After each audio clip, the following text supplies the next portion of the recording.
Good day. My name is Julio Mercader, and I want to welcome you to this session, wherever you happen to be. There is a scientific side to the integration of knowledge that will be covered by many of the talks in this conference.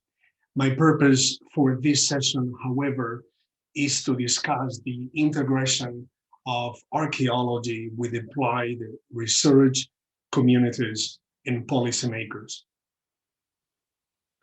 We have 2 hours, and I hope the audience will participate. Each panelist here is going to have 15 minutes to introduce their ideas.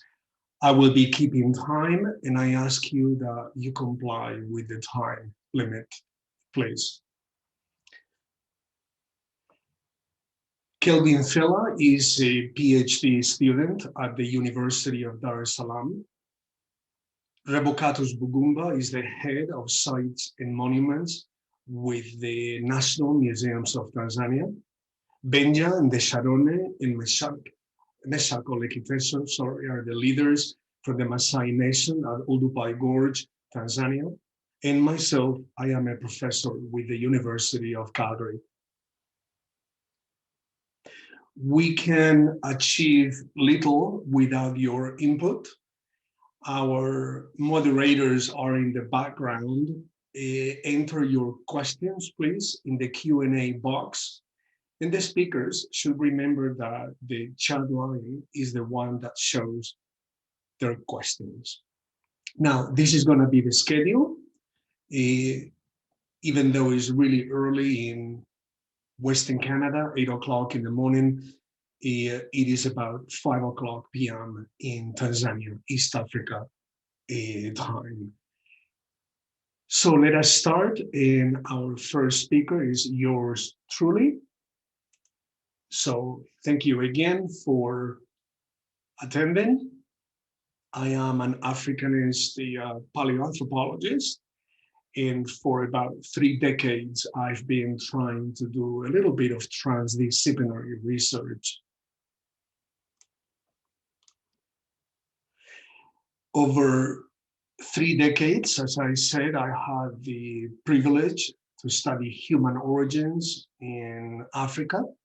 And I learned much about the human landscape across several regions, to include Central Africa, West Africa, Southern Africa, and a little bit of East Africa as well. I want to deliver the idea that engaged scientists do not have to be NGOs or governments or developers to go beyond the academic baseline. In fact, it is community engagement that transforms multidisciplinary research into transdisciplinary work. So that is the main idea that I would like to share with you today. True. First and foremost, I am an archaeologist. I was trained here. And for many years, I built capacity in techniques that are not endemic to archaeological science, bringing together researchers from the materials sciences, biology, geosciences, chemistry. We want to tackle grand questions, and we want to do so regardless of discipline or affiliation, which is what identifies transdisciplinary scientific research. You can see that here in a graphic form. This is when you work alone from your discipline, baby steps, collaborating with others, a little bit of integration, and then synthesis at this level. However, we forget that academic synthesis is not the only side there is. There is another side to the coin, and that is the one I want to explore here today, along with my colleagues and speakers, and of course the audience. So what can we do to collaborate with applied researchers, communities, and policymakers?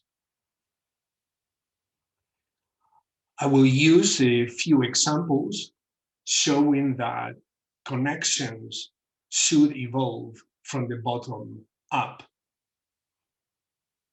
And these are the main points that I want to illustrate with images and practice in just a couple of minutes.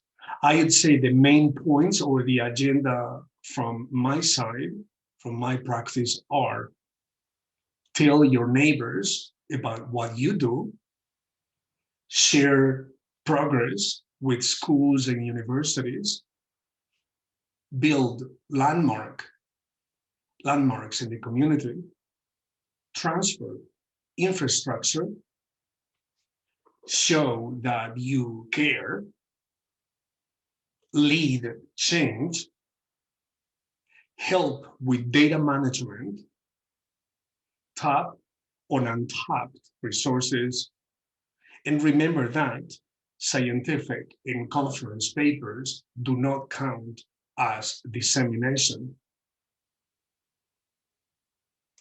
Now, informational sessions can go a long way to connect you with the local community, whether this is to tell them what you see or to let them explain what they see in the archaeological data that you dig out. Bilingual booklets and photographic reports can explain with images what is it that you excavate, collect, and process. Share those booklets with men, women, and children. Bringing your work to schools is important because it can influence curriculum change down the line.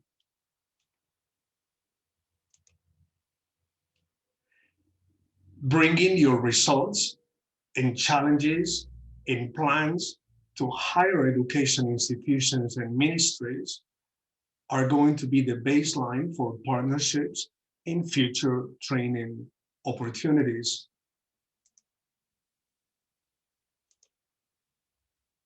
Building community centers is a way to create landmarks for everyone to see.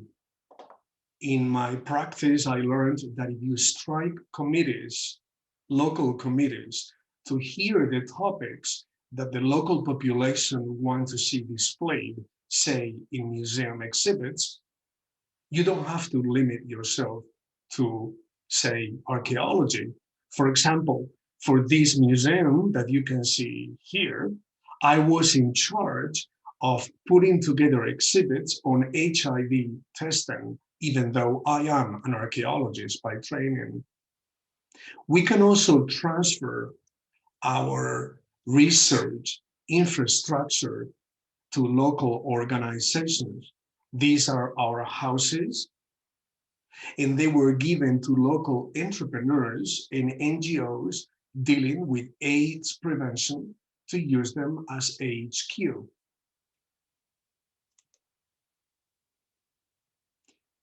Many of the communities with whom we work have no access to education, and if they do, the infrastructure they have is crumbling, and it is ill-equipped for children to attend school or even sit on a bench. So we can source money to build schools like this one. We can deliver school materials as well. And these are easily obtained for free here at home. For example, if you look at all of these materials, they were donated by the Canadian Superstore at no cost. Access to water is a serious problem.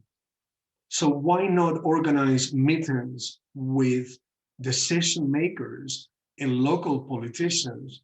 And while you explain to them what a stone tool is, you also mediate to get your neighbors a water pump like this one here. Sometimes you do not have to build from scratch. These are old buildings that can be fixed with a small investment. This infrastructure that you see here was outfitted, painted, equipped with donations from families and friends. And your grant, your scientific grant, certainly is going to support the creation of signage to bring tourists to see your sites. The stones and the bones that we dig need to be curated. Data management is a big concern. And we can certainly help existing museums renovate their databases and collection management strategies. Although we are used to being on the driver's seat as scientists and do ethnographies of others, dare let others do ethnographies of what you do. I think YouTube is a great platform for outsiders to share these views. Even comics can go a long way. And so the difficult questions, the challenging ones are, what is the relevance of human evolution to communities, whether they are Canadian communities or Tanzanian communities, doesn't really matter, but what is the relevance? The second question is, what can science and academia contribute to development? I also would like to ask, do paleosciences have anything to offer to underserved communities? Also, as the public and the audience, where do you see the most critical points of intervention, the priorities? Is it student training, or is it co-authorship in publications? What are the priorities here? Of course, keeping your communities happy is important, but I would like to say one thing, that the happiness that you see here, it is a gift, but nevertheless, these communities face immense challenges on a daily basis, of which the greatest is lack of water. And it is something that we as scientists, whether we are geoscientists or archaeologists, can help initiate a dialogue to see if there is something tangible that we can contribute to the development of these communities. So that would be my presentation. And what I'm going to do is invite our next speaker to prepare his lecture. And remember that all of the questions will be after the presentation altogether. The audience will be able to ask any of us.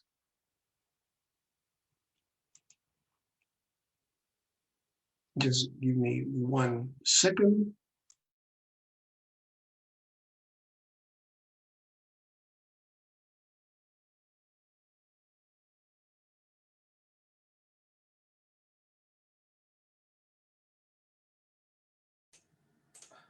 Okay. Our next speaker is going to be Kelvin Fella. He is a PhD student at the University of Dar es Salaam, and he's going to be discussing with us his work on the ethnobotanical and traditional knowledge that the Maasai communities from Oldupai Gorge have. Kelvin, are you ready to unmute yourself and deliver your lecture?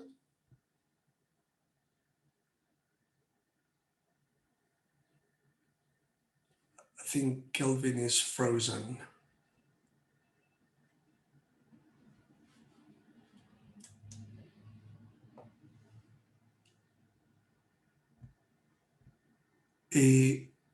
Kelvin?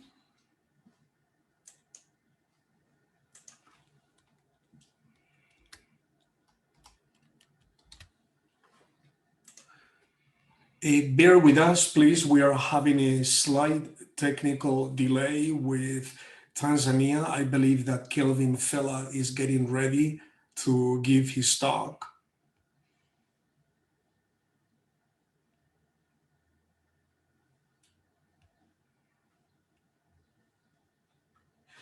He is connecting now. Kelvin, I don't know if you can hear me. If so, can you please unmute yourself and begin sharing the screen?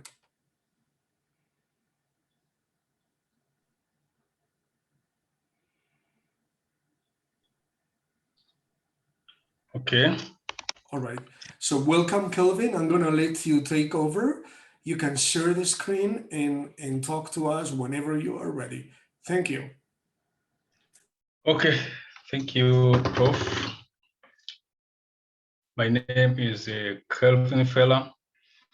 I'm a PhD student at the University of Dakar, but also I did my master's thesis in ethnobotany at the Old Pai Gorge, basically on the Maasai community.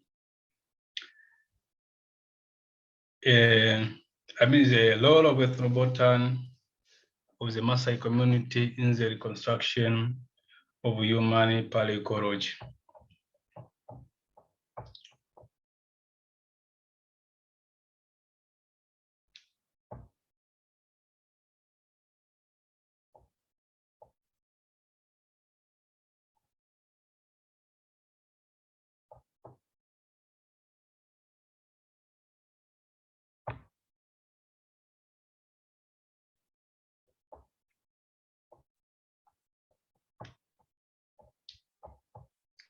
Can you hear me, please? Yes, we hear you, Kelvin. Okay. Okay, I did my master's thesis on ethnobotany at Old Pai Gorge, basically on the Maasai community in reconstructing human paleoecology. And this presentation basically is going to answer the question which has been asked by Professor Makada on what is the relevance of human evolution to the communities, to the Maasai communities who are living around the Old Pai Gorge. At Old Pai Gorge, several paleobotanical studies have been conducted aimed at reconstructing human paleoecology and the analogous ecosystem of the paleo landscape of Old Pai Gorge have been suggested. And most of the ethnobotany studies have been recommended as a way to reconstruct human paleoecology. However, the Maasai ethnobotany is still understudied at Old Pai Gorge as a source of information for paleoecology,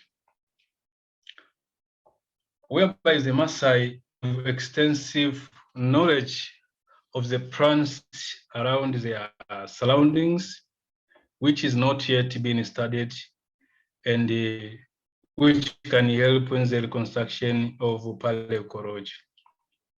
The Maasai largely depend on the natural environment for their survival, and they pass this intimate knowledge through oral tradition from one generation to the next, whereby you find the young boys, they acquire this knowledge when looking after animals, and when they are warriors as the Morans, while the young women, when they do excursion during collection of firewood, traditional medicines, water, and the construction materials, they acquire knowledge of using various plants traditionally.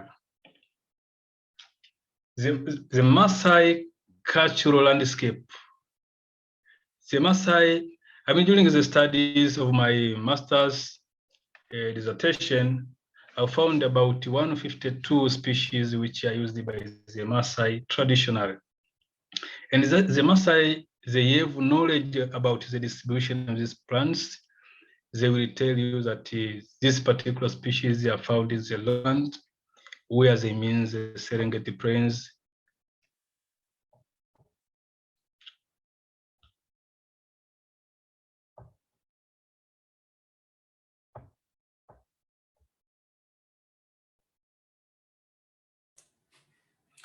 You can go ahead, Kelvin. Yes, yes.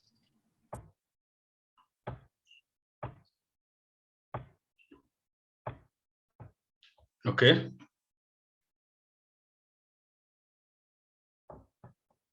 Okay, the Maasai, they have knowledge about the plant distribution, and they found that about 152 species, the Maasai, they will tell you that these species are found on the lowland, other species are found on the islands. And when they say islands, they mean the Crete Islands. Also, they will tell you that these species are found in the mid-islands in the lowland, which means the intermediate region between the Serengeti Plain and the islands.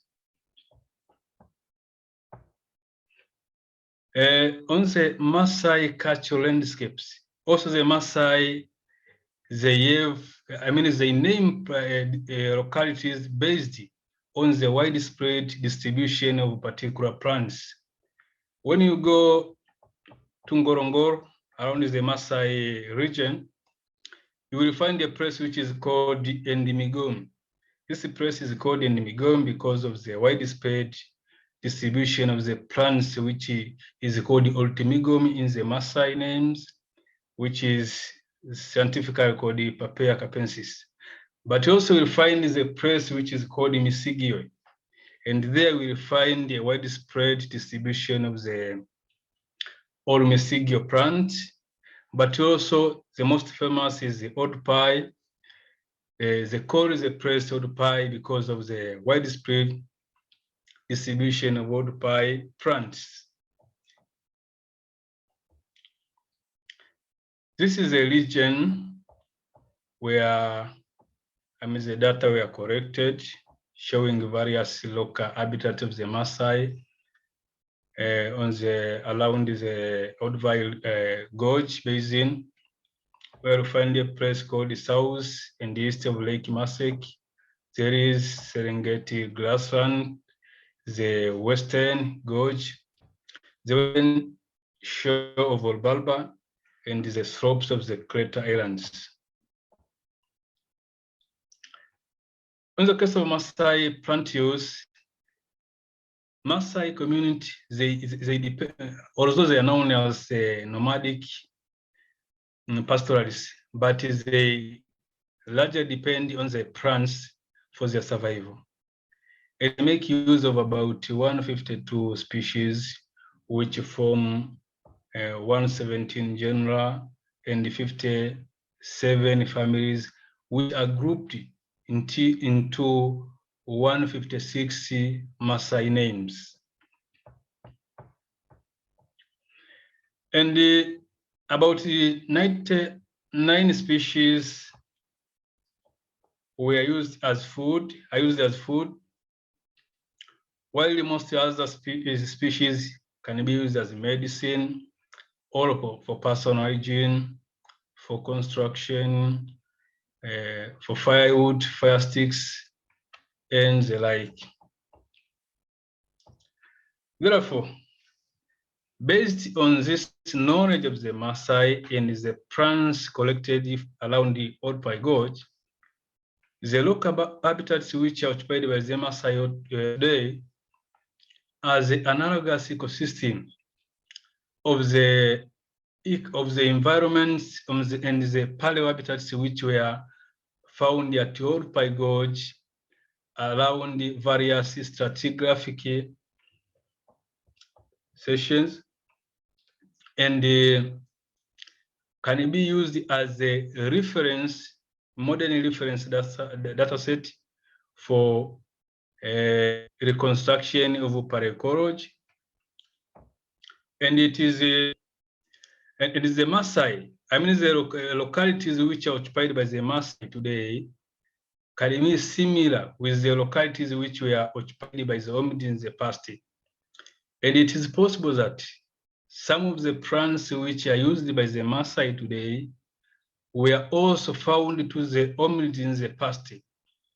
And it is possible that even the hominids were using the plants in a similar way like the Maasai are using today.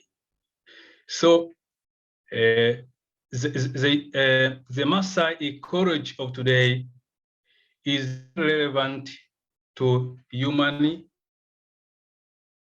ecology, human evolution, and reconstruction of paleoecology.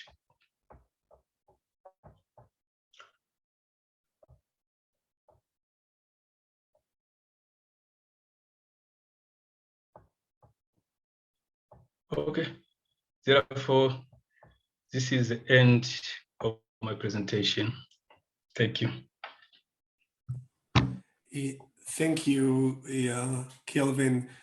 Would you mind to stop the sharing to ensure that the next person is able to share the screen as well? Thank you. Okay, thank you.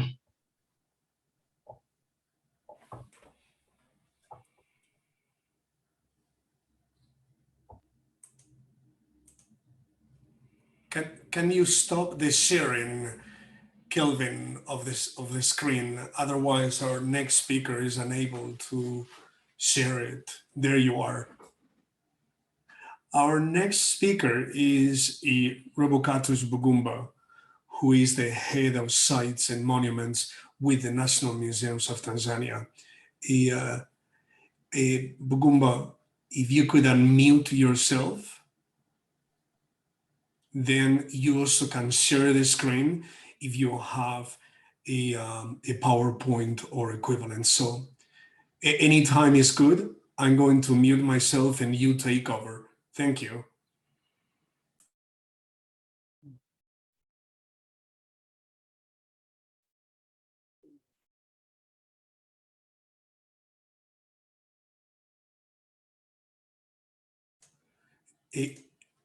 Bugumba, anytime, Yes.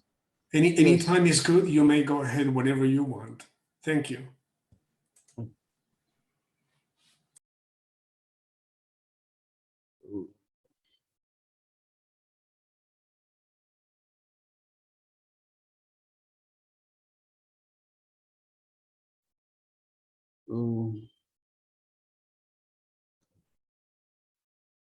Good morning, everybody. Can you hear me? Yes, we can. You are coming through nicely. Thank you. Yes, yes. Good morning, everybody. My name is Revocatus Bugumba. As I've been introduced, I'm a site manager. I'm head of sites and monuments for the National Museums of Tanzania. A new unit that was not existing at the National Museum, because now we are transforming the way we work, and we are now currently doing what we are transforming from, we are taking works that were operational function that were previously done at the ministry. Now we are doing at the National Museum.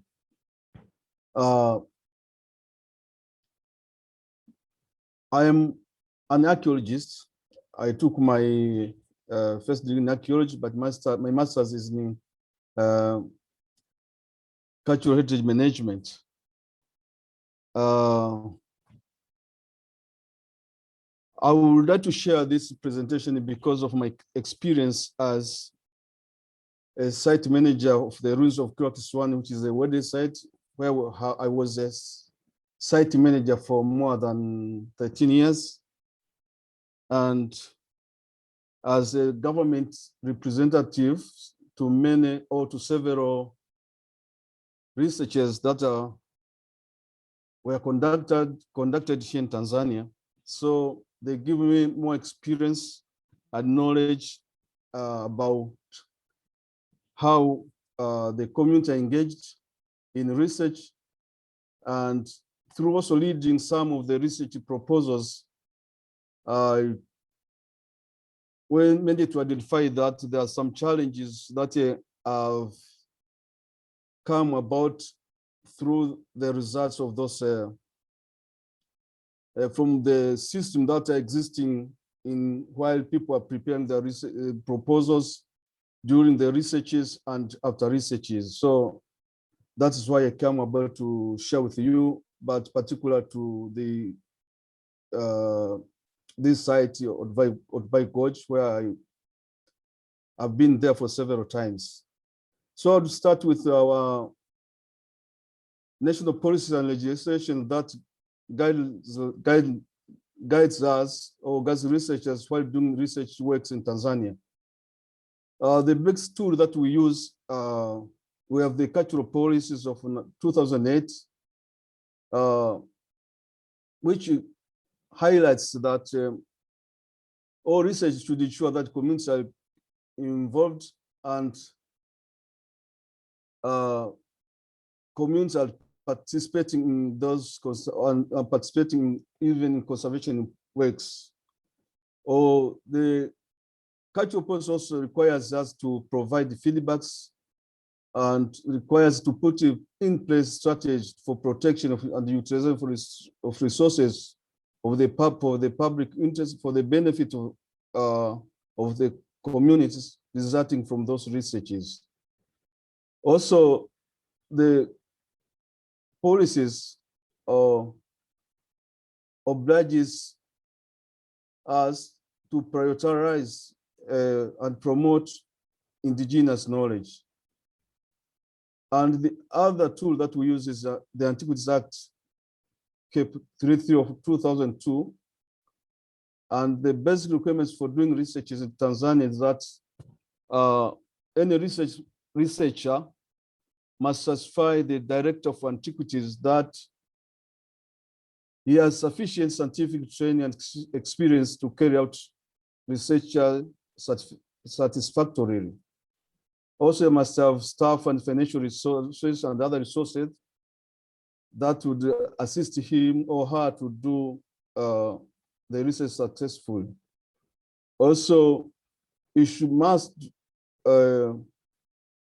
carry out properly also scientific studies and do all the publications, and the permit is given for 1 year.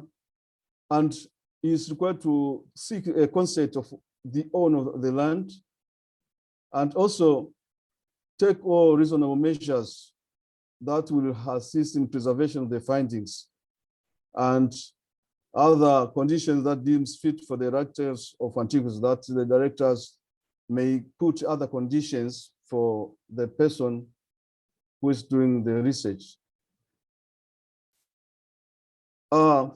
As we know that community engagement in researches and archaeological works, this is very crucial for bringing about efficient, sustainable, cooperative and collaborative archaeological research projects.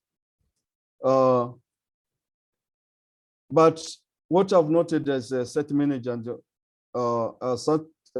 government representative in research works is that there are some projects that hasn't given much due respect or a due position it deserves, the community engagement. For me, I think that for the project to have a meaningful community support, because they are the owners and the primary owners of the site, while preparing before coming and doing the research, I think they should be able to have at least a knowledge that will assist them to reflect the socio-economic needs of that society where it's going to do the research.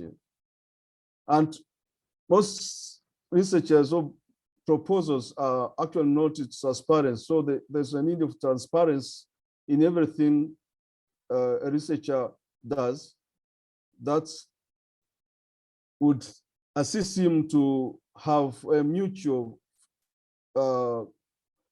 cooperation and engagement with the community. And I think it's good that the community are early engaged before the research come. Also, I think as the first presenter said, there's a need to hunt on experience and other relevance to local communities. I believe if the researcher had enough time to read or to know the community is going to work or doing his research or her research, he must know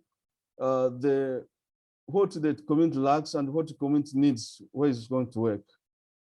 And I think the community normally feel that they like to get some benefit from, tangible benefit from research. So the research must come with tangible benefits.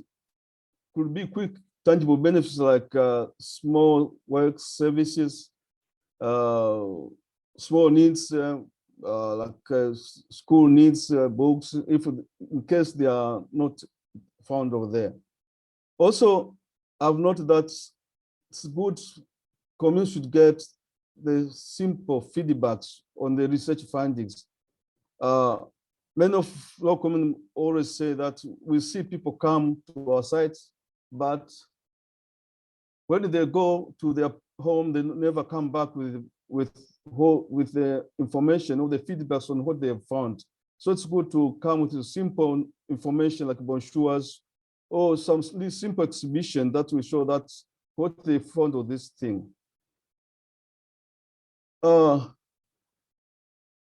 my visit, or when I was doing my supervision, or when I was a representative in Occupy Gorge, I noted the good work, the example of the research of the works, simple works of simple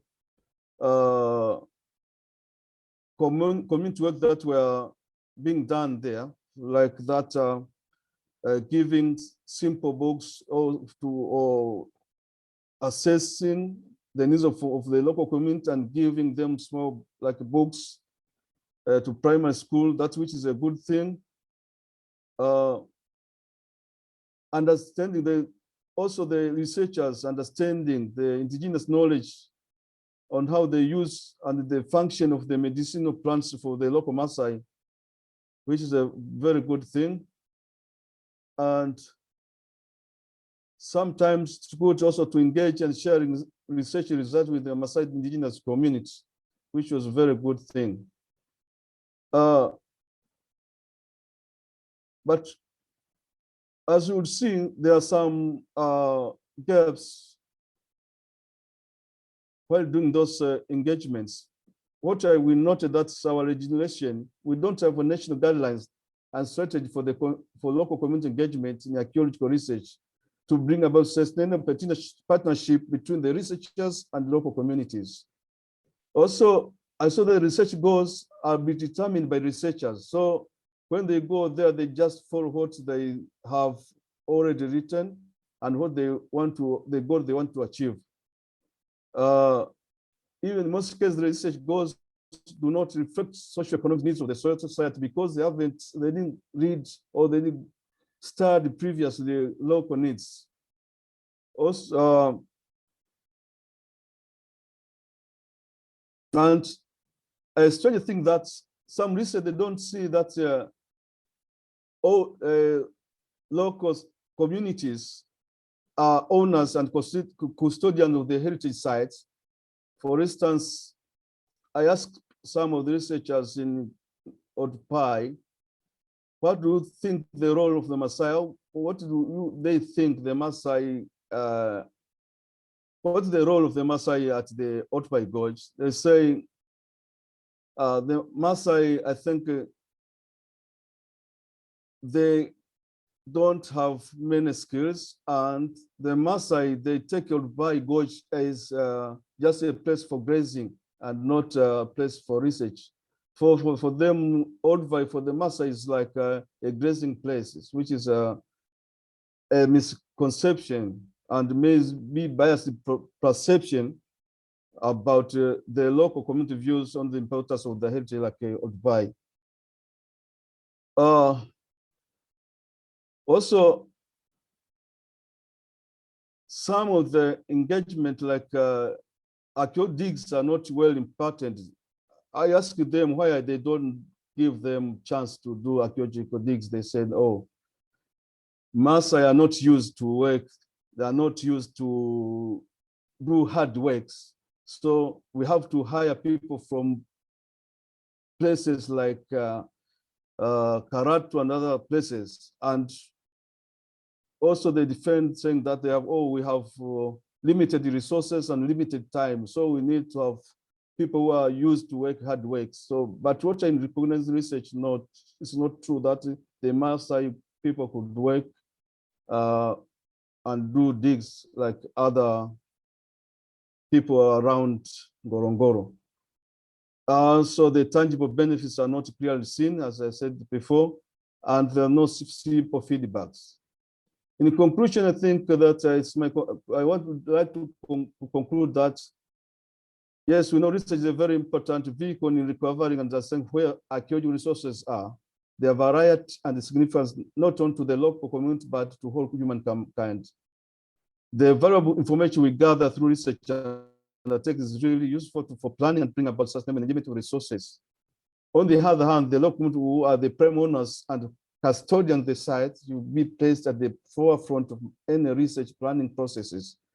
And the view of the president that all biased views attribute to the local communities, particularly in Olduvai, should be discouraged by all researchers. Thank you for listening. Asanteni.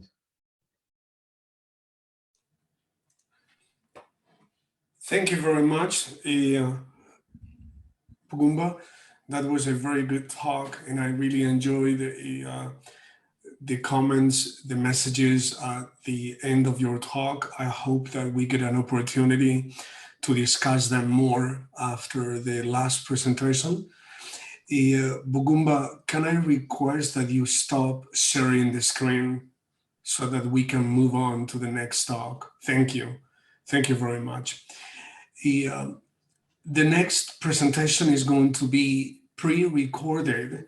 However, the presenters are here with us, Benjan Desharone and Meshach Olekitesho, to respond to questions if you have them.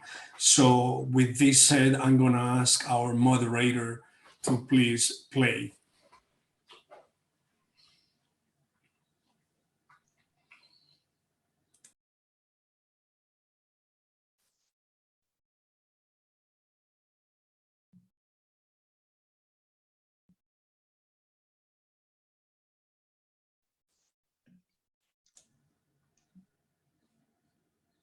Joachim, I have to say there is a technical issue as we cannot hear the sound. Maybe you can start over and play the sound.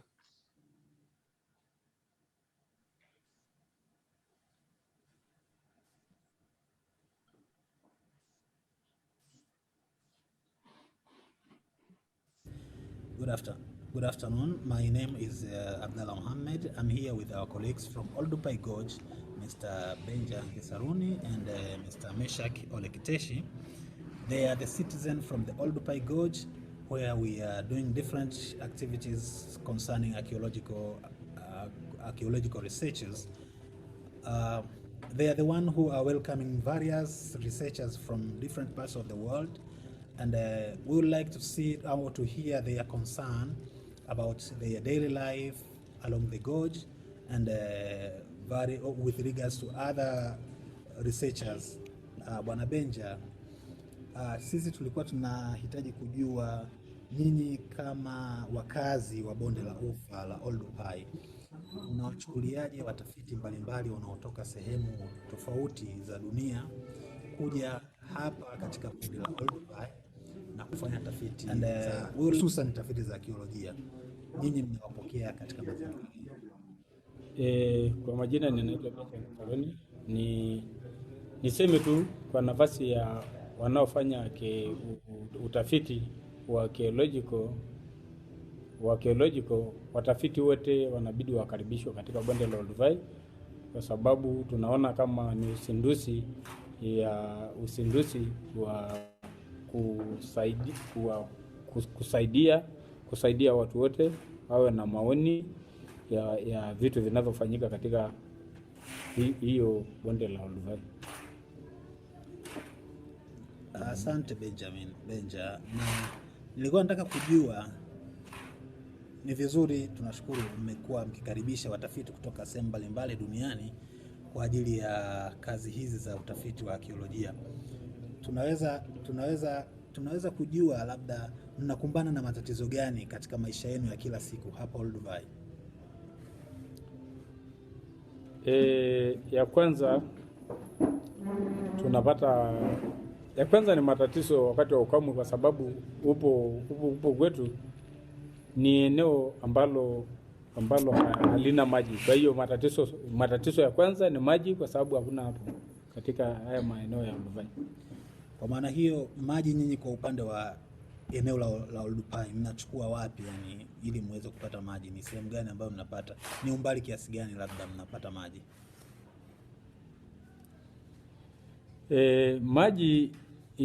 Maji NCA walisaidia kuchimba zingine, lakini yale maboma ambayo yamekaa katika haya maeneo ya bonde la Olduvai yanapatikana maji ya wanyama tu, kwa sababu maji ya huko huwezi kunywa kwa sababu yanakuwa na chumvi. Lakini angalau wengine wakazi wa kule kwa maeneo ya kuelekea kwenda Nasera, angalau sasa hivi nao wamepata kidogo, kwa sababu NCA walidrili maji. Kwa hiyo NCA wamesaidia upatikanaji wa maji kwa upande mmoja ama nyingine, si ndio? Ndio, walisaidia kwa upande mmoja wa kuelekea na upande za Donyogol. Okay, na ukiachana na tatizo la maji, labda kuna shida nyingine ambayo nyinyi mnaipata, hususan kwa upande wa watafiti kutoka sehemu mbalimbali za dunia wanaokuja kufanya utafiti hapa Olduvai? Kuna tatizo lolote ambalo mnakutana nalo au lingine tu nipende tu niseme mengine hayapo, ila isipokuwa ni watafiti nao wakikuja aina yote, wakikuja pale Olduvai kuwa washirikishe Wamasai, kwa sababu kwa kweli wengi wanaweza kufanya hizo kazi katika haya maeneo yao. Kwa maana hiyo unachotaka kusema ni kwamba watafiti wanaokuja Olduvai huwa hawawashirikishi nyinyi kama wakazi wa halisi wa Olduvai Gorge, hawawashirikishi katika tafiti zao, au unamaanisha kwamba watafiti wawashirikishe ili muweze kupata taaluma kuhusiana na nini kinachofanyika kuhusiana na utafiti wa arkeolojia? Swala la watafiti tuliona ni kwamba sio kazi ya elimu tu. Kuna wale wachimbaji wanaochimba kutumia kazi ya mkono, na kuwa nao pia Wamasai wana uzoefu hiyo ya kuchimba, kufanya hizo kazi za mikono na kuchimba, na wengi wamemaliza shule ya msingi. Kwa hiyo pia nao wapewe haki, kwa sababu yale maeneo ni yao na wana haki ya kuweza kutoa zile sana ambazo zinapatikana hapo kwao. Kwa hiyo watafiti wawashirikishe nyinyi kama wakazi katika kazi zao za utafiti. Lakini labda nikuulize kitu kimoja, imekuwa ni muda mrefu sasa bonde la Olduvai likiwa linafanyiwa utafiti na watafiti mbalimbali kutoka sehemu mbalimbali za dunia. Je, kati ya hawa watafiti unataka kuniambia Benja hawawashirikisheni kabisa kuhusiana na kazi wanazozifanya? Baadhi ya watafiti wengine wengi wanatushirikisha, lakini wengi hawatushirikishi. Kwa hiyo nipende tu niseme kwa ujumla, katika hilo bonde la Olduvai ni bonde ambayo liko katikati ya mbuga ya wanyama na Wamasai. Sasa yeyote mtafiti anayekuja au mfanyakazi yeyote wa yale maeneo nao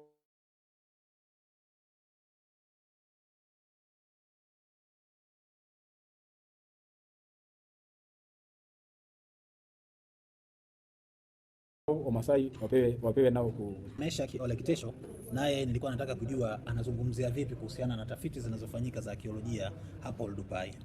Meshaki, karibu. Asante Mr. Dula. Mimi kwa majina yangu naitwa Meshaki Ole Kitesho. Mimi ni mmoja na wa wazalendo na wenyeji wa hapo kwenye karibu na bonde la Olduvai. Mimi maoni yangu kwenye upande wa watafiti wanaokuja karibu na hapo bonde la Olduvai, kwa kweli kabisa mimi nawatia fora vizuri zaidi, kwani ni msaada mzuri sana, kwa sababu ni faida kwanza kwa upande wa kwetu vijana, ni ajira kwetu vijana. Pia matatizo mengi sana yametukumba hapo Olduvai kama ukosefu wa maji na samani kidogo Meshaki. Kwa upande wa watafiti wanaokuja, ndio sawa, wamekuwa wakiwasaidia kama wanavyosema ajira ndogo ndogo, na hususan za zile wanaita casual work kwa lugha za kigeni. Ndio. Unafikiria kuna matatizo gani ambayo mnakumbana nayo katika maisha yenu ya kila siku kwa upande wa Oldupai? Tunakumbana na magumu mengi. Sasa kwanza ukisema hali ya afya, kwanza hospitali hamna, ni haba kabisa hapa. Mtu kama ukiugua na unakaribia kufa kwa sababu hamna usaidizi wa karibu. Kwanza barabara hamna, hospitali hamna, shule. Kwa hospitali hakuna, na shule pia hakuna. Kwani kwa mfano kutoka hapo kwenu mpaka kufika hospitali, kutoka Oldupai mpaka hospitali mnachukua ni umbali wa mwendo gani? Ni umbali wa kilomita 86. Au ukija kwenye dispensary za mamlaka hifadhi ya Ngorongoro headquarters pale, na kuna zingine sanati ndogo ndogo zilizopo hapo kwenye kata yangu ya Olbalbal, na pia hapo unachukua kilomita 20 na hadi 30 kufika pale. Na kwa upande wa elimu, labda mashule, ndio shule ni umbali kiasi gani, na inachukua muda gani labda kumpeleka mtoto shule? Labda ni changamoto kali sana, maana shule, hospitali ni kitu kimoja, zote tunazifuatilia huko kwenye kata. Manake sasa ni kilomita pia 30 kutoka kumtoa mwanafunzi hapo nyumbani hadi kumpeleka shule. Okay. Kwa hivyo tunakumbana na hizo shida, changamoto hizo zote. Kwa hiyo ulikuwa unashauri labda kama watafiti wasaidie kitu gani ili nyinyi muweze, una ushauri gani au una maoni gani? Mimi kwa maoni yangu na ushauri, kwanza naomba kabisa kuwa watafiti wetu wanaokuja pale kwenye bonde la Olduvai, kwa kweli kabisa tunayafaidi mengi kwao, na mengine mengi tunayakosa kwa wengine, kwani binadamu wote hatujafanana siku zote. Ndio. Wengine wanaweza wakaja wakuwa na roho ya kutusaidia, wengine wanaweza wakaja kwa roho nyingine za kuja kukishughuli zao, kujishughulisha na kuondoka. Jamani, kitu cha muhimu sana nachokiomba, naomba watafiti wetu usaidizi wa kwamba kama kuna uwezekano, tunaomba watutangulizie kwa kweli kabisa hali ya hospitali. Kwanza afya ni muhimu kuliko kila kitu, kwani bila afya hatuwezi tukafanya chochote.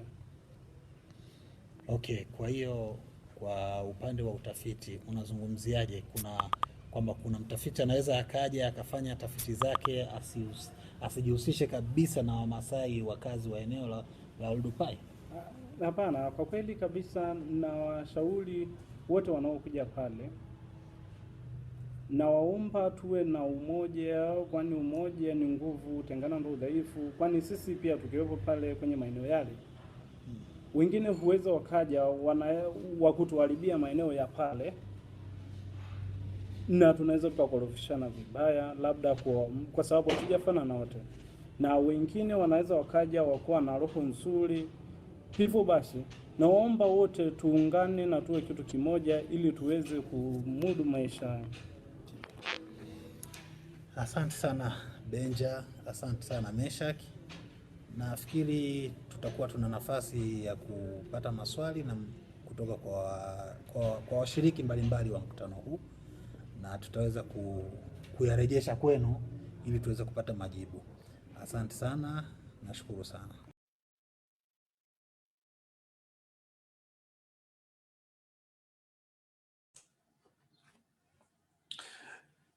Thank you, everyone. I'm going to ask everybody to connect your video and your sound at this time so that we can receive questions from the public. Let me inform Bugumba as well that we are ready for questions. At the same time, I want to say thank you to all of our speakers for really interesting talks and sharing their ideas. And I will welcome also the moderator of this session, Joachim Sliado, who is in the background. He's going to talk to us and begin presenting questions from the public to the different speakers, for anybody really that wants to initiate a dialogue. Don't be shy, this is the time to talk. What we did was just to bring a few ideas to the floor, and now that we have that initial feedback, we are ready to talk. Joachim, thank you. Thank you, Professor. My name is Joachim Silido. I'm the moderator for this session, and we do have a few questions, so I'm going to read them out loud and also paste them in the chat for everyone to see. First off, what are methods we as foreign scientists can use to involve and engage with people like the Maasai or other in similar situations? Okay. All of the speakers can also see the question on the chat if you want to read it. I will repeat it so that our Maasai colleagues can respond. Dula, in this case, I will be asking you to translate from English to Swahili, please. What Joachim says is the public wants to know what are the methodologies or things we can do as foreign scientists to involve and engage people like the Maasai. Unmute yourself, Dula, and maybe we can let the Benja and Meshak talk. Okay, thank you, Prof. Benja, swali limeulizwa kwamba njia gani zitumiwe na watafiti wa kigeni wanaofanya kuwahusisha Wamaasai katika kazi zao za utafiti hapo Olduvai. Hilo ndo swali wameuliza. Wanataka kujua ni nini kifanyike au watumie njia gani kuwahusisha nyinyi katika tafiti zao hapo wanapofanya tafiti Olduvai. Kwa jina ninaitwa Benjamin Saroni na mimi ni mkazi huku Olduvai. Ningependa tu niseme kwa kazi hizi za research ni kiwango ambacho inawezekana kufanya na wenyeji wanaoishi kwa maeneo ya Olduvai au maeneo ya Ngorongoro yote. Kwa hiyo ninaona kama mshirikisho ya kazi ya utafiti wanaokuja kuchimba kwa kutumia beleshi au zile sana zingine ndogo ndogo, pia nao jamii la Wamasai wanaweza na watatoka, kwa sababu wao ndio wameidumu katika yale maeneo na ndio wamehifadhi muda mrefu, na ndio maana yake historia zote zinapatikana. Na kwa kweli imejulikana kama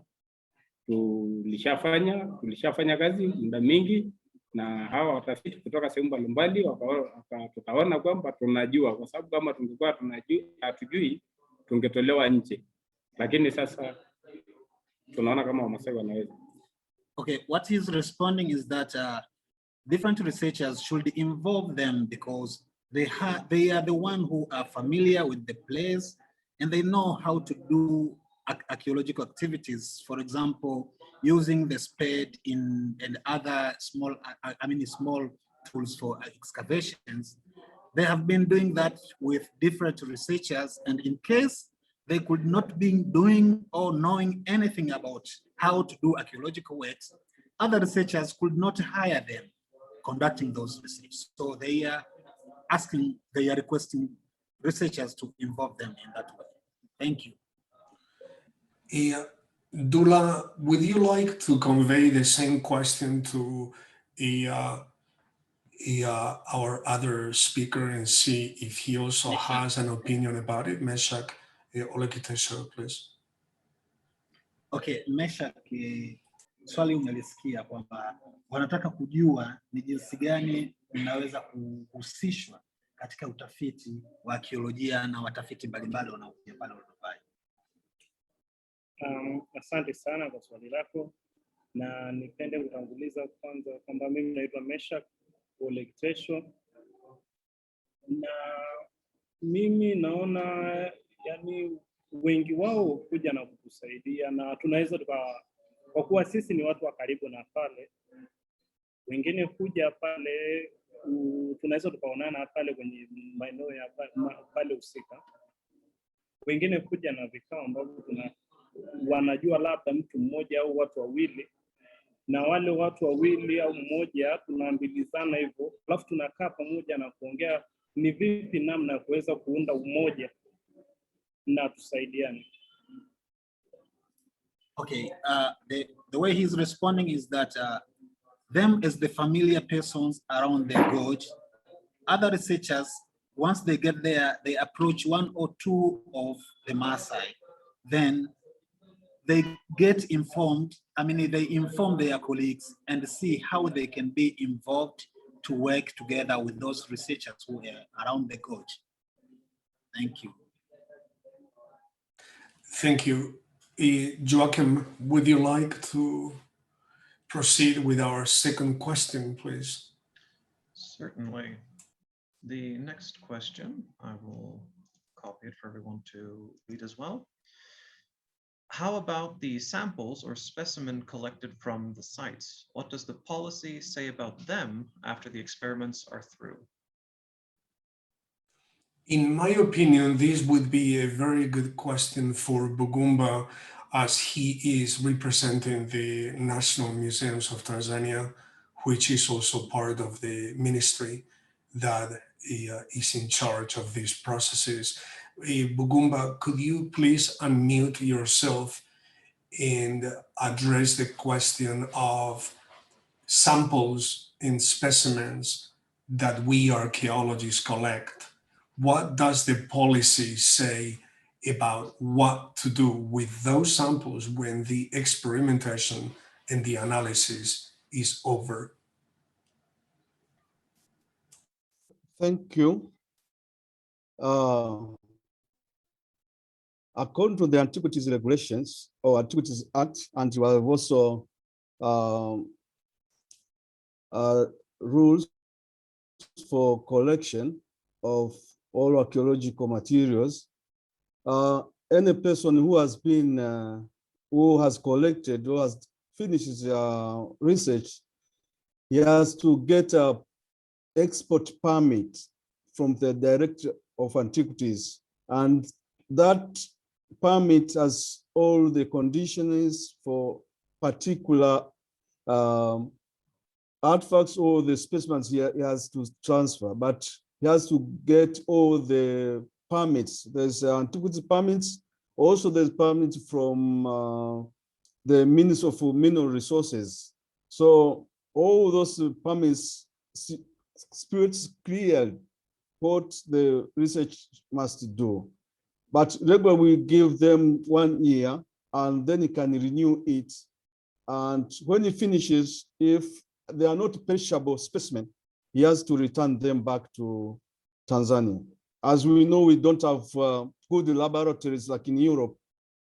So most of the researchers, they are allowed to take them to their universities, and normally we give to, the permit is given to universities, and they has to have another person or a researcher from Tanzania who work together. So he must guarantee that he must guarantee the other researcher from the other universities. So for the perishable, they don't come back, but for non-perishable specimen, they have to come back after research.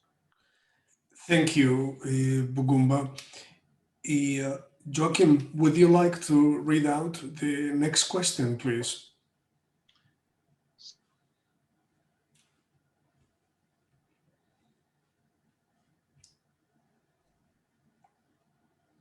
I think Joachim froze. Bear with us, please. The next question is, how should a teacher... Sorry, did we have some technical difficulties there? Yeah, can you start over, please? The question is, how should a teacher highlight the Maasai to high school students when teaching African history? Yeah, very good, thank you. This would be a question for our Maasai citizens. The question reads, how should a teacher highlight or present the Maasai to high school students when teaching African history? And I guess the question, I could add one little thing. I guess it matters to both Tanzania or other African nations, but also outside Africa. So let me repeat this again, Dula, for our Maasai citizens. How should a teacher present or highlight the Maasai to high school students when teaching African history? Thank you. Thank you, Prof. Swali limeulizwa kwamba ni jinsi gani walimu wanawaelezea Wamasai, wanafunzi wa Kimasai katika shule, katika high school, shule za sekondari, kuhusiana na historia ya Afrika. Jinsi gani wanavyofundisha historia ya Afrika kuhusiana na Wamasai. Benja? Niseme tu walimu ni kwamba wanapitia tu kufundisha watoto kwa masomo yafuatavyo ambapo vimewekwa kwa shule ya msingi, kwa sababu huku kwetu si kama upande wa Kenya. Kwa hiyo mpaka watoto wajue Kiswahili, mpaka watoke kwa Kiswahili mpaka wafike kama wamefika hizo chuo kikuu cha Dar es Salaam, wengine Arusha. Sasa katika hizi za kawaida hapo ni unakuta watoto wanafikisha hata masomo yao baada ya miaka 7, alafu sasa baada ya hapo sasa watakuwa kwa hiyo science tu ni kwamba ni kutokana tu na hizo vitabu ambavyo imeundwa na walimu hapo, lakini hakuna wengine. Labda niseme tu kwa sababu pale katika bonde letu la Ufa linaweza kuwa kwa wale wanafunzi ambao wamemaliza darasa la 7, linaweza kuwa na foundation ya kujinzia yale masomo ya kutoka kwenye historia. The way he's responding, Benja, is saying that most of the Maasai, it's a bit tricky for them to understand specifically African history, because the first thing, the first obstacle is language, because they normally coming from Maasai community and they know they speak Maasai.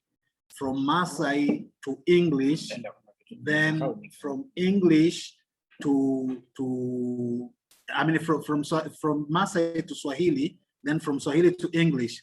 It's a bit difficult for them to get what is taught, unless the student is reaching to the high level, especially for the university level. That's why you mentioned at least University of Dar es Salaam, and the University of Arusha and other stuff. That's all.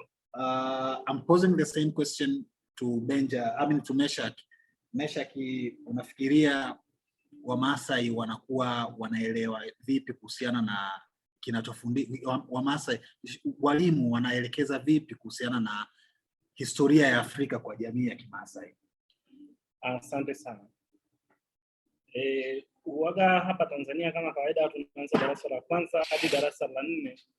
Sasa kuanzia hapo darasa la 4 unakuta vitabu vya historia. Sasa wengine wanaweza wakamaliza darasa la 7 kama kawaida mtoto bila kujua maana ya historia. Na anapokwenda kuanza kwenye form 1 mpaka form 2, hapo form 3 utakuta sasa mwingine aliyejua maana yake anafuatilia na kuweza kujua maana ya historia. Kwa hivyo masomo ya historia yapo kwenye shule zetu za kawaida, kwa hivyo inaendana na mtu anayependa kufuatilia masomo. Okay, he's saying that it's normally in Tanzania students are starting from standard 1 to standard 4 to above level. Then they are using different books. They are using different books which have been written about the history of Africa, history of Tanzania. Then it is easy for the one who can make follow-up what is trained, what is taught in the schools to make sure that they understand. That's what he's responding for this question. Thank you. Thank you. Joachim, maybe you could text back to the audience member that was asking that question and see if he or she is satisfied with the answer, so that if they want to know more or want them to elaborate a little more, they can do so. But in the meantime, until they respond, why don't you pose the next question, please? Certainly. The next question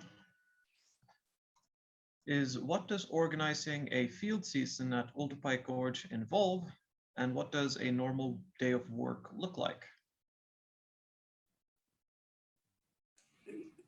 I guess that would be a question for me, and that is a big question. In a nutshell, I would say that organizing the work involves many colleagues. To begin with, it involves everyone that you see here, but also other colleagues that are not in this session, from both the Tanzanian side, but also the Canadian side, and of course, from other countries, because we are a large group with people coming from Germany, coming from Spain, different places. So now the process involves getting a series of permits, the first of which would be a COSTEC.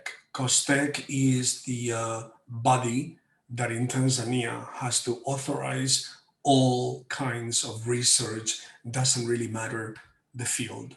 Then when COSTEC is secured, you have to go through the process of immigration, because researchers do need special visa to be in the country doing research. And then is when this goes to the Ministry of Natural Resources and Tourism, where the Division of Antiquities is. And it is the Division of Antiquities that issues a permit for the archaeology to take place. And then, because Oldupai Gorge is a UNESCO heritage site that is within a conservation area that is called Ngorongoro Conservation Area, then you also need their permit to come in and do the activities that you are doing. So that is on the permitting side. Then we stay in a camp that is made up of different tents. We have people that is cooking for the entire group, and we have local employees, probably in excess of 20 or 25 different Maasai families. There are men and women employed. We have guards, we have workers. At any given time when we are busy, it can be more than 40 or 50 people all together at the camp. And then a typical day, well, we get up early. If I remember well, maybe 6 o'clock in the morning or so. And then we get ready for breakfast. And then we get on the car, we drive, we go to the gorge, we walk to the sites, and then the group digs for the whole day. Joachim, I will say in the interest of time that if the person that asked that question wants to know a little more, they can also post it again. In this way, we can move on to the next question. Sounds good. We have not received any follow-ups yet, so this is the last question currently. And it says, it was so delightful to hear from and meet members of the Maasai who are very famous. I'm so grateful for your help in our common search for human origins. Are there labor organizations to help negotiate contracts and communication? This is from Jay Johnson. The rest have been anonymous. Okay, in my opinion, this is a question for probably, I imagine that Bugumba could speak about some of the aspects here because the contract side of it, I think outsiders may perceive that this comes through the NCAA or ministries, but I'm not sure it's that way. So Bugumba can speak to that a little bit, and then maybe our Maasai citizens can talk about communication with the teams that hire them. Bugumba, are you happy talking about the system in place in Tanzania to hire Maasai workers and employees when they go to Odupai Gorge? I don't think we have one, but maybe you are the most indicated person to say that.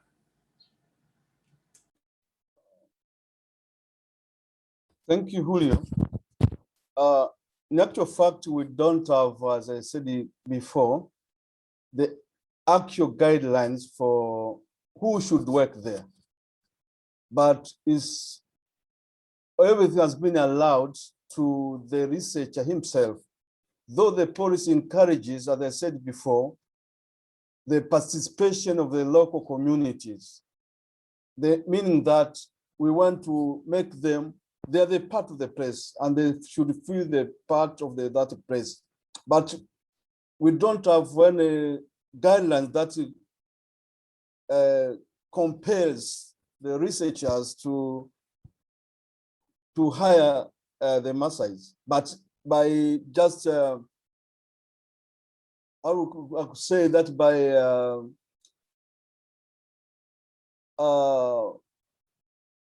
I think it is by wisdom, by research himself, because I must have sympathy with those people who are working with. And when he recognizes that he is working with that community, he has to do that. But we don't have the contracts is with them, it's between the researcher and the community. That is why he can take any person from any place he wants to go with. You know, it also depends with the professionalism. Some works are professional, so they can't hire. But I know that some researchers have trained some Maasai to cook their food for meals for at research camps. So it's actual. Everything goes back to the researcher himself to decide. And I think maybe in the future there will be coming a guideline for researchers, which we don't have, but I think the guidelines will be coming very soon. Yeah, that was my impression, Bugumba, that based on what we do, this is totally unregulated. I think the member of the audience that is asking this might be thinking that because we do so in our countries, because this is regulated, I guess that person is wondering if this is regulated in Tanzania as well for the Maasai communities. Now, maybe we can let our Maasai citizens discuss how do teams communicate with them in terms of hiring and employment. Maybe they can speak to that. Okay, thank you, Prof. Kilichopo ni kwamba natakiwa, yani mnaulizwa jinsi gani, njia gani zinatumika kwa ajili ya kuwaajiri ile ajira ya muda mfupi wakati mnaenda kufanya research na watafiti mbalimbali. Huwa unatumika utaratibu gani? Je, kuna utaratibu wowote wa kisheria ambao unafanyika au ni utaratibu wa kawaida? Benja. Ni utaratibu wa kawaida tu, kwa sababu tuna makazi wengi makampuni tunafanya makazi huku nao huko porini, lakini ni utaratibu wa kawaida tu. He is saying that there is no formal negotiation, there is no formal contract that is signed or agreed between them, but it's a normal agreement that I want to work with you, and I'm ready to work with you. Then someone is going in and work with the team. Meshach? Ni utaratibu wa kawaida tu, maana ni kitu kama tunajuana mimi na wewe, basi unaniajiri na unaniambia unahitaji watu wangapi, basi tunawekana hivyo. Kwa hivyo hamna mtu maalum kwamba watafiti watakapofika pale wamtafute labda ndo awatafutie waajiri. Kwa hivyo ni kitu kama tunajuana mimi na wewe, ni hivyo. Okay, yet also he's saying that it's a normal procedure that they are using for hiring, because there is no agreement, a formal agreement. That is just because I know you, it's Meshach, we've been working with you, and I tell you, Meshach, I want to work with you for a couple of days, and this is wages I'm going to pay you, and that's it.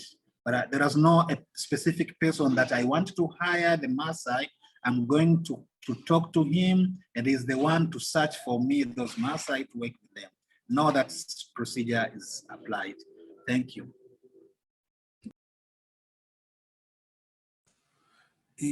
Joachim, do you have additional questions before we discuss a couple of issues that I have for the speakers? Is there anything else? That was the last question currently. Okay. I would like to bring back a couple of points that were made by the different speakers, specifically one of the slides that Bugumba presented almost at the end when he was describing the challenges that he notes as a professional from antiquities. I think one of them that is really present these days is that research goals are predetermined by researchers.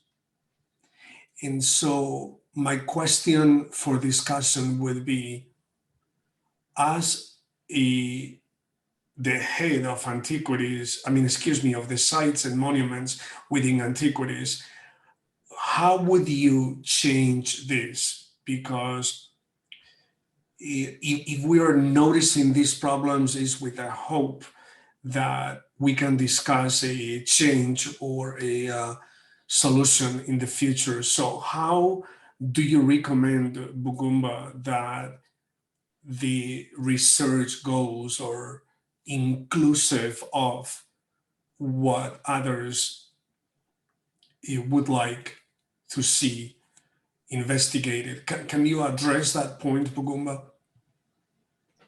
Excuse me, repeat again. Yes, I will repeat. The question is, if one of the challenges is that research goals are predetermined by the researchers alone, how would you make this more inclusive? How would you change that problem?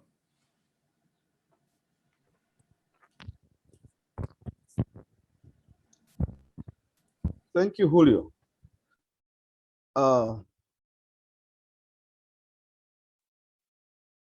On my side, as a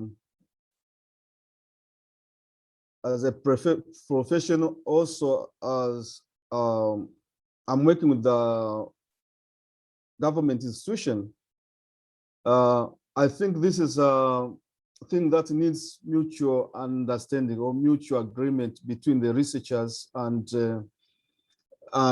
the government. We need to have a platform where we can sit down and see how are we going to do it. I know that every researcher has its own goal, and it works according to the maybe the policies of those who are giving that funding.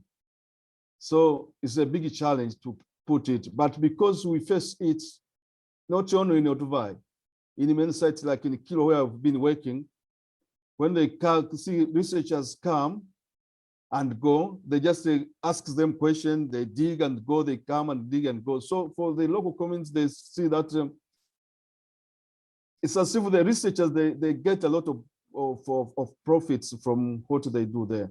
So I think we need to have a platform that will bring around, will bring about all the questions, all the doubts, and then we deliberate from what we think that is not right. I think that we can do that. That's my thinking. I'd like to know what Fela thinks as a PhD student and also Dula about this point, because they are beginning to work on their PhDs. They are putting together projects. And so how can we include research goals that are inclusive of what others, especially members of the community, want? So as Tanzanians and young scholars working on your PhDs, how would you change this? Maybe we can begin with Fela and then Dula speaks. Fela, anytime. Okay. Thank you, Julio, for such a good question. What I think is that our national cultural policy, as stated, is very well, that research goals should be incorporated. I mean, should think about the community where research is going to be done, but also should be regulated by the government. I think this is something which is not implemented, but within the cultural heritage policy, it is already there. So it is to us to implement what is a policy state. And most of the researchers, I think one way, when the researchers are just when is asking for research permits to conduct their research, it is the time when we can look on the research goals, if they consider the local community, but also if they consider the government priorities. Okay, thank you. Thank you, Fela. Dula, would you like to speak as a student? How should we include other concepts when putting together research that is not just the own interest of the researcher, because I think that was the challenge that Bugumba was noticing. In the end, the researcher comes to Tanzania to do exactly what they want, but doesn't really matter if the goals are strategic or not for the government or the local community. So how would you do that? In my opinion, I'm not far from Fella's statement that the researcher should do the needful based on the guidelines that the government has offered them. And the most thing is to make sure that at least the community which they are going to do their research, they know what they are doing. And as a return, they should involve the community to what they are doing. As far as some of the researchers or the research, if they include the local communities, they are going to benefit in one way or another, whether it's directives for the case of maybe payment or casual labor, or other issues like for the case of our Maasai who are struggling for water. There is no water at all. The Oldupai Gorge, like the place we are talking about, is totally dry, and it's a bit tricky for having water. At least a 5,000 liter tank is almost 350,000 Tanzanian shillings, about 150 USD. So if the researchers are, at least at the time the researchers are around the gorge or around the place, they should be involved and assist them in that case. And also, not only when they are there, but they can leave something which is remarkable. Like the presentation that you have done, Julio, is showing the water pump, which is supplying water to the local communities. At least they'll feel that these researchers have come in our country, in our land, and we have been involved. We have got benefits from what they are doing. Thank you. Thank you. I would like to go back to another one of the points highlighted by Bugumba, which is why researchers, but even Tanzanian authorities, do not recognize that the Maasai communities living at the gorge are the owners of that heritage. And the question here also for you is, how can we change that perception, and what can we do to trigger a change that is positive, so that the Maasai are not just workers, but owners of the heritage in question? So I would like to ask Bugumba to begin the discussion here, given that he is working with the ministry that regulates all of this, and then maybe also let the Maasai citizens speak to this. Bugumba, would you like to present how we could change this?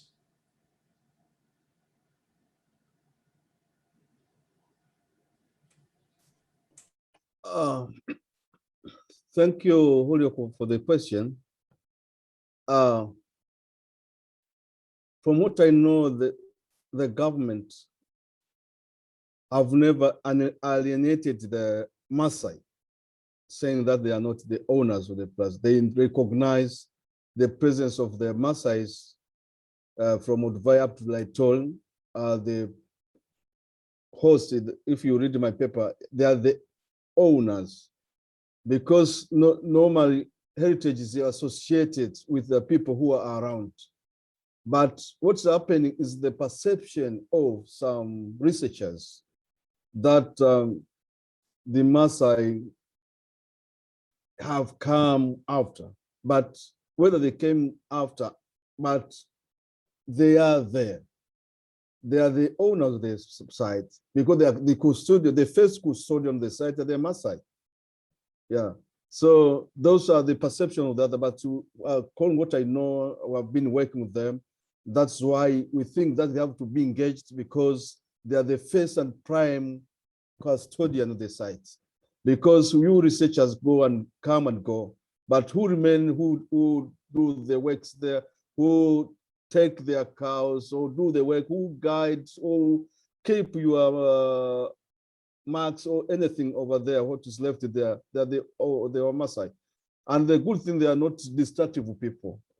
They don't destroy what they, after research. I've never heard of that. The Maasai have gone to the site and did something bad to the site. So for us, I think it's the right person who, though it's a national monument, belongs to everybody, every Tanzanians.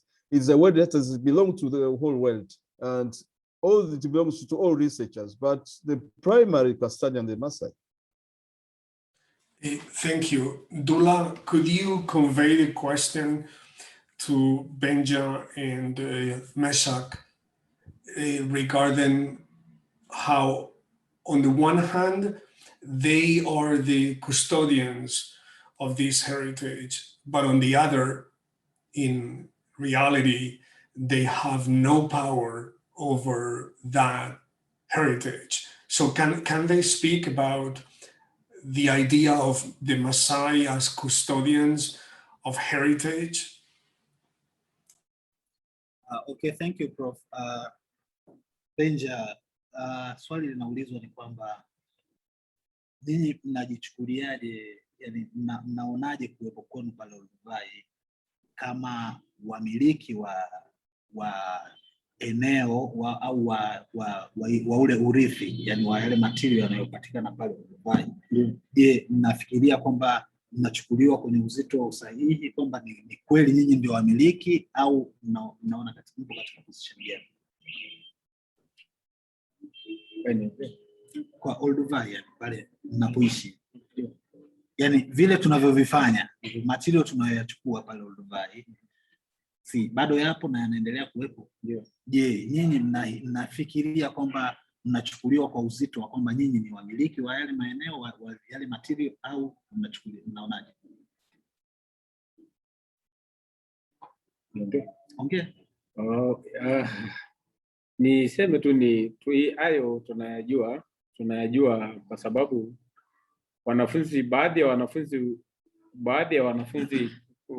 ya wanafunzi wenzetu ambapo wanamaliza shule ya msingi na ambapo wamepata nafasi ya uwezo kama baba zao wako na uwezo ambapo wamesupply shule za mbalimbali, sana wanaenda kupata exercise book ambazo zimekuja ambapo zikiwa na zile elimu za kutoka nje kama Kenya, kama huko Calgary, sehemu mbalimbali. Kwa hiyo tunaona tu kama ni utafiti wa kawaida ambayo ipo katika bonde letu, ila tunaona kama ni jambo la kawaida tukihusishwa, kwa sababu tunajua ni kwamba mwanzoni tunajua wababu zetu wakiongea na waliopita kabla ya babu zetu wameambia ina historia nyingi. Kwa hiyo hata Mswahili akisema anajua ajui, zile udongo tukielezewa kwa Kiswahili, wanaojua kwa Kiswahili watakwambia hii ni maji imekuja kwa hii, ilikuwa ni rangi hii na hii ilikuwa na alama hii inafafanua. Kwa hiyo tunaona tu ni jambo la kawaida ambayo ipo kwenye science nzuri tu, sio jambo ni labda pengine tu kama wakikuja kama wataki kuhusisha. Okay, in summary, what is saying is that they know that they are the owner, they are the owner of the heritage, because whoever comes to the gorge, whether is a foreigner or a Swahili, he refers a Swahili as a person who is coming from outside the Olduvai, outside the Maasai community. He says Swahili. So no. So those people who are coming, whether they know the heritage or they do not know, but the Maasai, they proud that they are the one who knows more about the place, about the heritage, and they belongs to them. they have been informed from their ancestors that this heritage is coming from our ancestors and the generation is inheritance around the gorge. So whether the researchers are coming and involve them in their research or not, but they are proud that they are the owner of the premise. Meshak? Pale tulipo ni Ngorongoro, ni mamlaka hifadhi ya Ngorongoro, lakini kwa sababu sisi wa wenyeji wa hapo, sisi kwa eneo lilopo ni tunajidai kwamba ni zetu. Kwa hiyo tunaona ni ushirikiano tu.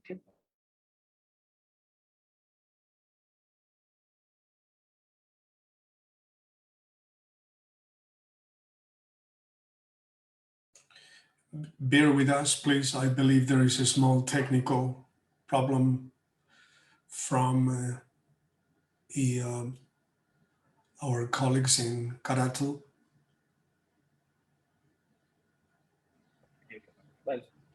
Meshak is saying likewise, like it, because the place is under the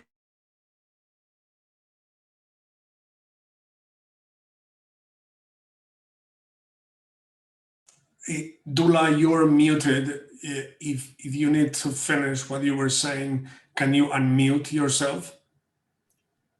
of course, I'm done. I'm done from what Oh, thank you. Thank you very much.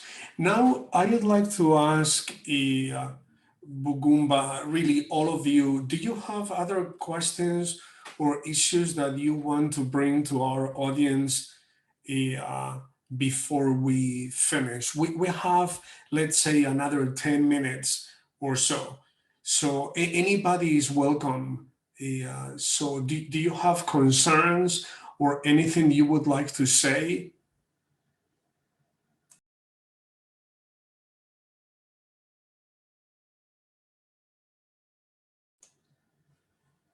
No additional questions?